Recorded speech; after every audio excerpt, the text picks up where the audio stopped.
Bruxelles. 18 août 2025. Les couloirs de la capitale européenne résonnent d'un silence étrange. Derrière les portes massives du Conseil européen, les chefs d'État sont réunis. Pas de sourires, pas de gestes amicaux, seulement des regards froids et des chuchotements nerveux. Ce jour-là, tout le continent retient son souffle. L'Union européenne, déjà fragilisée par des années de crise, vacille une fois de plus. Mais cette fois, la fracture semble irréversible. Au centre de la tempête, Emmanuel Macron et Giorgia Meloni. Deux visions, deux tempéraments, deux ambitions. Face à face, ils s'accusent, se défient, et exposent aux yeux du monde une Europe profondément divisée. Les observateurs le répètent, si ce sommet échoue, ce n'est pas seulement une réunion ratée. C'est peut-être la fin d'une certaine idée de l'Europe. Alors, une question s'impose. La France est-elle encore capable de défendre son leadership, ou Macron est-il désormais isolé, acculé par ses adversaires? Pour comprendre la violence de cette confrontation, il faut revenir quelques années en arrière. Depuis son arrivée au pouvoir, Emmanuel Macron s'est présenté comme le grand défenseur de l'intégration européenne. Il voulait une union plus forte, plus centralisée, plus solidaire. Il a poussé pour des plans de relance massifs, pour un renforcement du rôle de la Commission, pour une gestion collective des dettes. Mais le rêve d'unité s'est vite heurté à la réalité. Les pays du Nord, comme les Pays-Bas ou la Finlande, dénoncent une Europe de transferts financiers permanents. L'Italie, sous Meloni, refuse d'être traitée comme un simple exécutant des décisions de Paris et Berlin. La Pologne et la Hongrie exploitent chaque faille pour renforcer leur influence et contester l'autorité de Bruxelles. Et puis il y a l'Allemagne. Officiellement alliée de la France, mais en réalité prudente, hésitante, parfois même méfiante. Olaf Scholz se tient à distance, oscillant entre soutien discret et silence calculé. Ainsi, peu à peu, le mythe de l'unité européenne s'effrite. Et lorsqu'en 2025 la croissance stagne, que la dette commune explose, et que la crise migratoire repart de plus belle, les tensions éclatent au grand jour. Dans ce climat explosif, Giorgia Meloni décide de frapper fort. Elle accuse Emmanuel Macron de sacrifier l'Italie pour sauver sa carrière politique. Un coup direct, personnel, qui fait trembler l'hémicycle. Les journalistes présents décrivent une atmosphère électrique. Des chaises raclées avec agacement.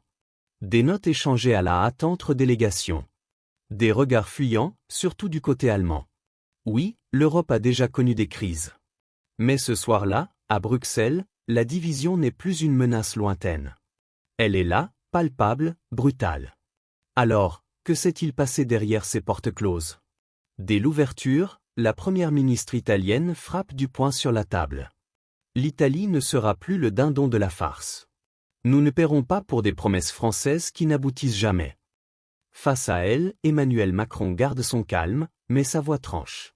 Sans discipline budgétaire, sans respect des règles communes, il n'y a plus d'Union européenne. Deux logiques irréconciliables. Meloni parle souveraineté nationale.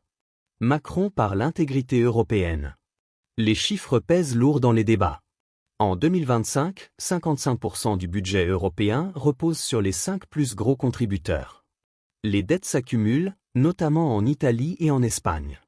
Les marchés financiers sanctionnent déjà les pays jugés fragiles. Macron exige le maintien du pacte de stabilité. Meloni réclame plus de souplesse budgétaire. La Pologne et la Hongrie veulent carrément une réécriture complète des règles. Résultat, aucun terrain d'entente. Pendant que Macron s'isole dans des bilatérales avec Scholz, Meloni manœuvre habilement.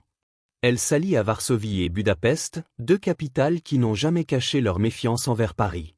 En coulisses, certains diplomates parlent même d'une Europe à deux vitesses, où des mini-alliances imposeraient leurs conditions au reste du continent.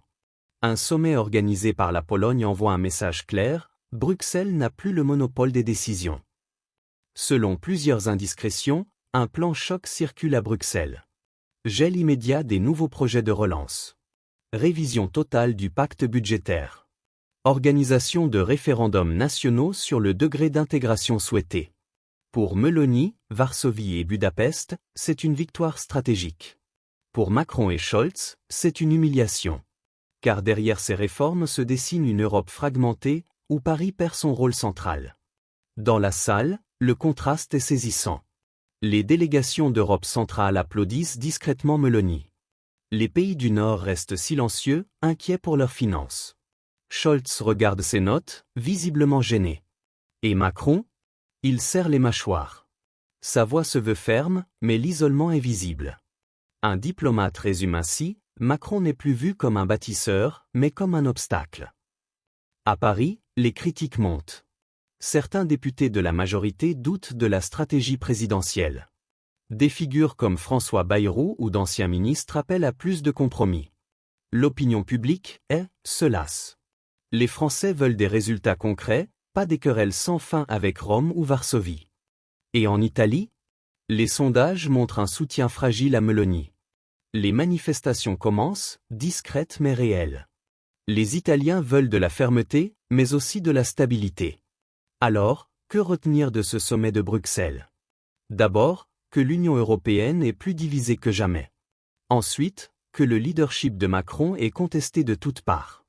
Enfin, que de nouvelles coalitions informelles émergent, prêtes à bousculer l'équilibre du continent.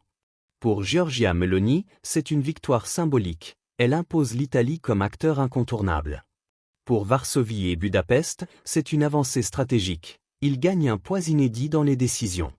Pour Emmanuel Macron, c'est un revers, il apparaît isolé, inflexible, presque dépassé. Mais l'histoire n'est pas finie. Car si Macron persiste, il pourrait entraîner l'Europe dans une impasse. S'il cède, il perdra la face. Et dans ce dilemme, c'est l'avenir même de l'Union qui se joue. La France, dit-il, ne renoncera pas à sa souveraineté. Elle restera en Europe, mais à ses propres conditions. La bataille ne fait que commencer.